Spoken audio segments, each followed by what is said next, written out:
Ay, McDo. Hindi mo naman yan anak Oo, kay Jollibee yan. Sa kanya yan wala na yung mga baby mo. Oo. Ay, mga pango. Hindi nyo naman nanay yan. Ayan o, nanay nyo. Inangkin na ni McDo eh.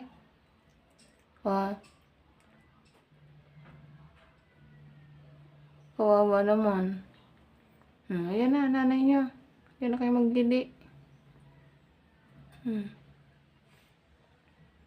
Inangkin na ni McDo. Ang dami niyang anak, 6. Kahit isa wala. Kaya naman pala ayaw mo naman magpadidi eh. Kaya pala si McDo ang magpapadidi. Saway ka. Kaya pala inangkin na.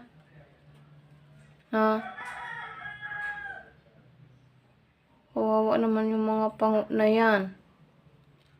Didi sa hindi niya nanay. Oo. Lolo. Didi na kayo. Kikipagsiksikan din to si Jollibee eh. Naiipit na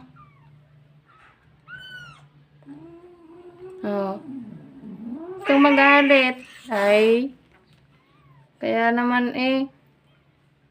Sige na, dyan na lang kayo, Didi. Tita nyo.